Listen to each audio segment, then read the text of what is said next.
we've got another Epiphone Alex Lifeson.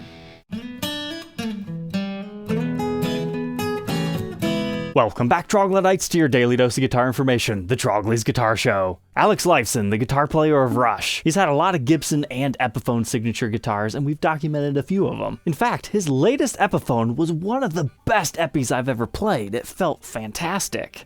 And the used market agreed when they started to sell for nearly double new price. So let's see if this new one is just as good. So starting off here, we have a black Epiphone case, and inside sleeps actually one of the more beautiful Lifeson signatures. Look at that, we get a quilted maple veneer on this. And it's not a standard, it is a straight up custom.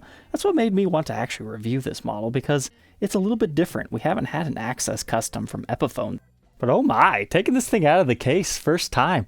I'm actually really impressed by the way it feels. The finish is like extra glossy. It's got a good weight to it. It's not overly heavy, not overly light. And this ruby finish works really well with this quilt veneer.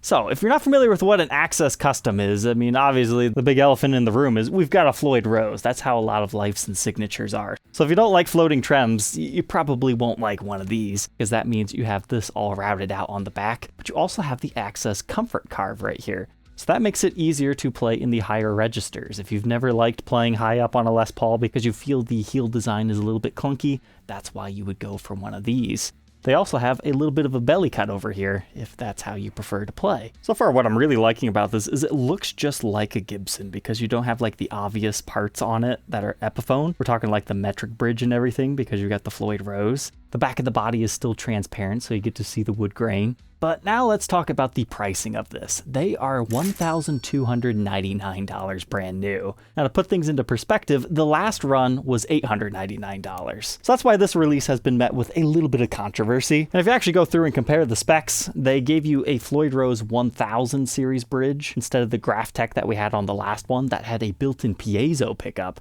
So you no longer had the piezo option on this. But we still do have 3 push-pull pots on here that helps you color your tone a little bit. And they utilize the exact same Epiphone pickups, Ceramic Pro in the neck and the Pro Bucker 3 in the bridge. So it's not like we got a pickup upgrade to help justify our new price. I think it ultimately just comes down to this is a custom, so it will be a little bit more expensive for them to put the ebony fretboard on it, have the block inlays, and make our headstock a little fancier. You've also got gold hardware, that's a little bit of a premium. And they do actually market this as a 4A quilt veneer. Technically, that's another difference. It has a slightly better top than the last Epiphone that was offered with his name. The frets aren't feeling quite as finely polished on this one as my last, but it could have just been that the dealer polished those frets last time before I had gotten to it. And these aren't terrible by any means. It's your typical Epiphone fret wire. So it's not exactly apples to apples comparison, but if you look at the used market, that's what those ones were selling for. So I guess we can't really blame them for marketing the next one for a little bit more money, since they were kind of losing out. But now that those are formally discontinued, these are your only option if you want a brand new Epiphone Lifeson anyway. But I'm more so curious, is this guitar worth it just on its own? Let's go ahead and throw it on the workbench to take an individual look at its parts and specs, and then get to that playing demo to find out.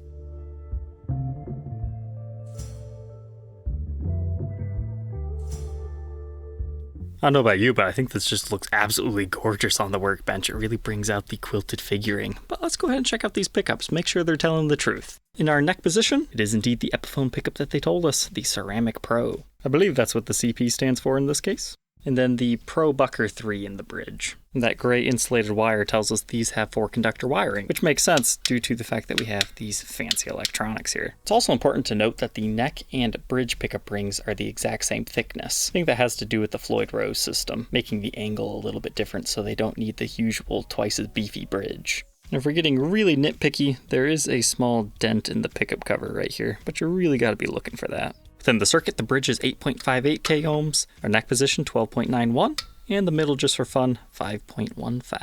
And then of course you can split it and do all that. It should just about half the reading. Same thing is true for your neck position.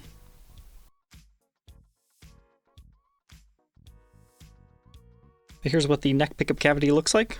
It appears we have some sort of a piece of tape that'll be hiding a marking, although I don't know what that marking is. But the tape looks like it says 16. The bridge cavity is a little bit more interesting, so you got a wire going straight through your QR code here. That's to ground off your Floyd Rose system. You can see the serial number for this one, as well as what model it is. This is kind of interesting to see though. Look how yellow the maple is for this. You can also see there's a seam line right there, so they're probably rocking at least 3-piece maple tops, maybe even more. But what's nice about using the veneers is they can still use a 2-piece top veneer to make it look traditional without actually having to use the premium big pieces of maple. And in case you don't understand what I'm talking about, a veneer is a paper-thin piece of wood. So normally on like a Gibson, if you had a quilted top like this, it's of a good thickness, but they take one of those and they just slice it into paper sheets that they can lay on top of these essentially. And if it's a real wooden veneer like that, it'll still dance and play in the light just the same. However, it's also possible to find photo veneers where they take a photo of a particularly beautiful top and then laid it on it. But this one is real wood veneer, so it moves. But here's the Floyd Rose 1000 system that they put on here, branded as such, and you string it up the normal way. Put the end of the string in here, tighten the block down with that, and once you have that, you string it up, tune it to pitch, and then when you get it all stretched in and you're good, you lock it down with your lock nut. Then from there, if you need to adjust intonation, you loosen this, move it where it needs to go, and then this is for your fine-tuning adjustments while the nut is on the lock. Personally, these are like really hard to turn even with like almost no tension, so not the best in that aspect. But I really like this feature. It's a piercing white switch tip. It contrasts so beautifully with everything else and matches the binding. You have the regular Les Paul Custom 7-ply along the top, but I do want to talk about our controls. It's your regular volume, tone, one set for each pickup. And these 3 are your fancy ones. So that's bridge split, this is neck split, and then this is in and out of phase in the middle position only. This one doesn't do anything extra, but all of these have an additional gripper right here. So normally these top hat knobs are hard to get a grip onto, so I like how they have this extra ridge right here. Makes it really easy to do what you're supposed to do. Would you look at that? No pick guard from the factory. You could install one if you wanted to though. Moving on from the maple top, some sort of mahogany body, mahogany neck, and an ebony fretboard. At first I was really impressed with this board. It looks so evenly and uniformly dark. That tells me they're probably staining it, but the longer I looked at it in direct lighting, the less I liked it.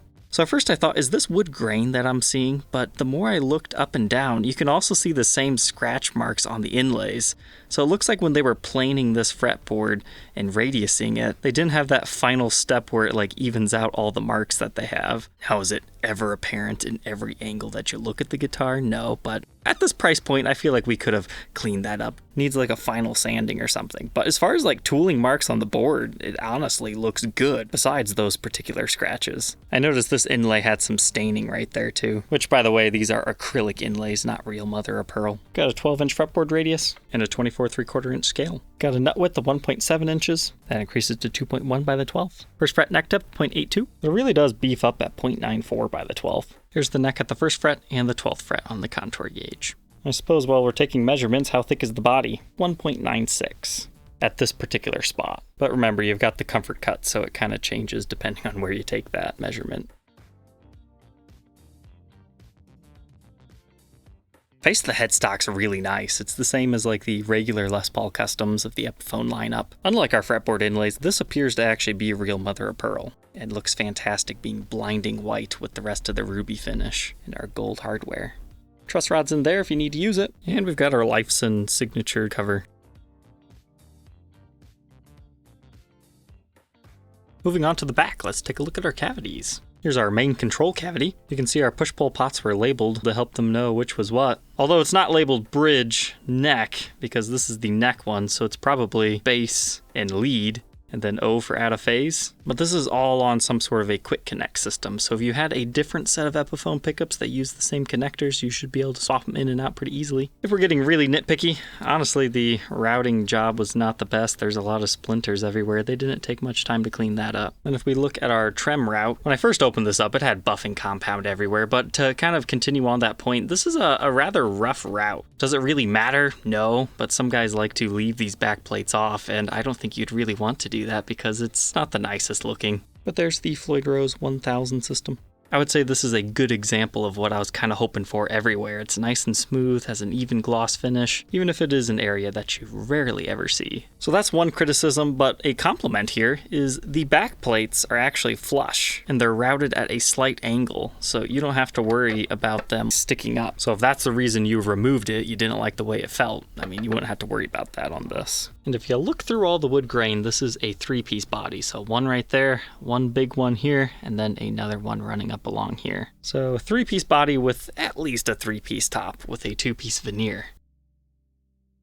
But moving on, we can see our Axcess heel joint and then our comfort cut on this side, very extended. But I was kind of shocked to see this. The neck is 3 pieces. So there's like a scarf joint right here, which I don't really fully understand. It almost makes it seem like there's just one piece of wood right here that joins here, and then they just sculpt something else in there to get this whole thing going on. Then up here you have your typical Epiphone scarf joint. I had moved the stickers up here so we could see it a little bit more clearly. Now I bring this up because the 150th anniversary Epiphones that we had just reviewed have a 1-piece neck as a feature. They have Gibson USA electronics. Now granted, they don't have the fanciness of these, but they just seem to be higher spec'd than these as far as the body woods go. But you can also make the argument this thing has a Floyd Rose, and that takes a little bit more money and setup work to make functional. And you also have an artist premium to pay on these. I don't think it's really fair to compare this to the other 150th anniversary models, especially the Sheraton, because like these are completely different guitars, right? Floyd Rose,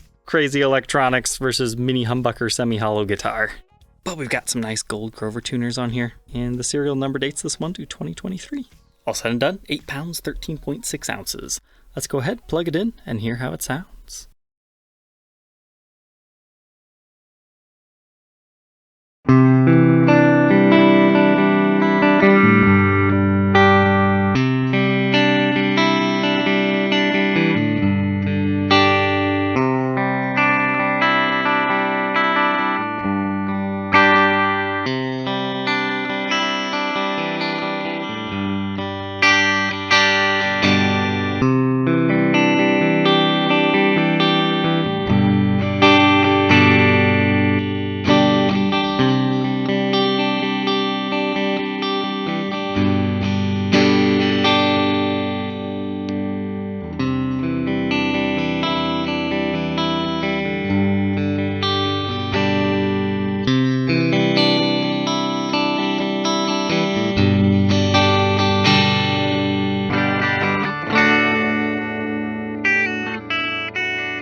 Alright, so I hope that gives you a general understanding of the tones out of this thing.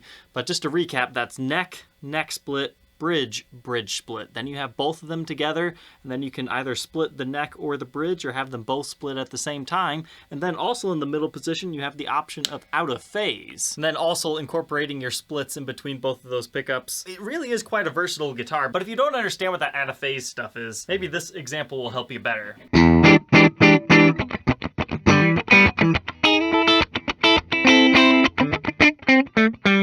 That was in phase, now out of phase.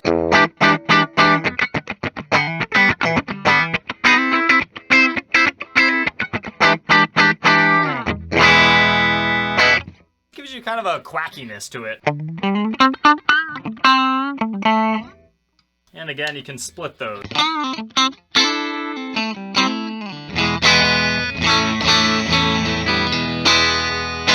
So maybe not for every day, but the option is there.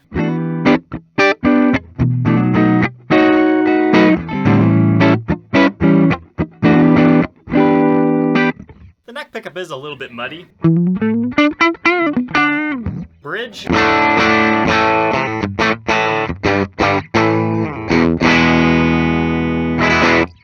actually really like that. That's pretty good.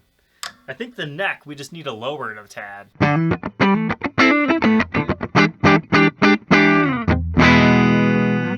That helps it a little bit, but I'm still hearing a bit of that muddiness. Now let's try some dirt.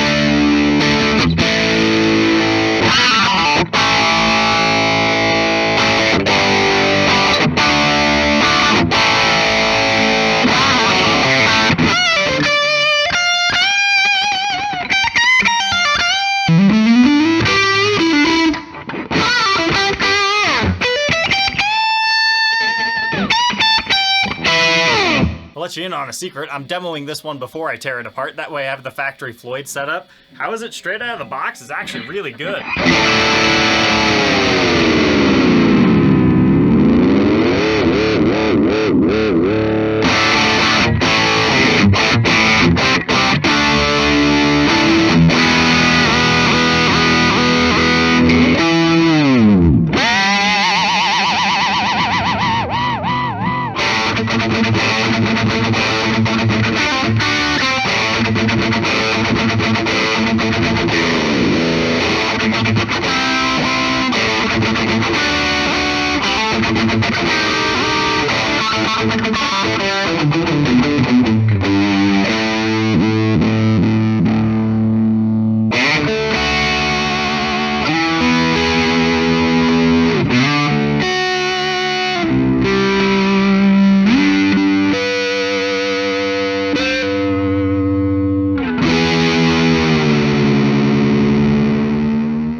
Now let me know all about the new Epiphone Alex Lifeson Signature Axcess Custom. What are my final thoughts on this thing? Is it as good of a deal as the last Les Paul Standard? No, we were spoiled with that one. That's kind of a once-in-a-lifetime opportunity. However, I am going to say this is a phenomenal guitar. I really dig this ruby finish that he came up with. It reminds me a lot of the 90s dark Wineburst color. Now, it doesn't have the burst effect to it, but it's so dark it kind of looks like it in certain angles. And the fact that you got the quill top, you just don't find that as often in the Epiphone lineup, so it's got that unique feature going for it, and these are readily available. They haven't sold out instantly, unlike some of the other ones. I will say the neck will take a little bit to get used to. It's interesting. It's not blade thin, it's got a nice roundedness to it, but it continually chunks up the further up the neck you go, and it's pretty much to the point where the Axcess heel, it doesn't really feel like it's doing much of anything, because by this point in time the neck gets so big, it just feels like you're naturally hugging onto a regular Les Paul. And I guess now that I'm really looking at it, it doesn't seem to be quite as deep as the Gibson Axcess Customs. I didn't have to use the fine tuners very much, but they are kind of hard to turn. They're not the nicest Floyd Rose fine tuners that I've ever had. And despite being a thinner guitar, it really does start to weigh a lot on your back after a while. Those would be my biggest complaints. So at the end of the day, if you've been wanting an Axcess Custom, but didn't want to pay custom shop pricing, or you're a fan of Alex Lifeson, I think these are who these are for. It certainly packs a punch, but I'll let you tell me whether it's worth $1,300 or not. Alright, troglodytes, I hope you enjoyed today's episode. If you're interested in being the next owner of my demo, you can check it out on my website, troglysguitarshow.com. Alright, take care.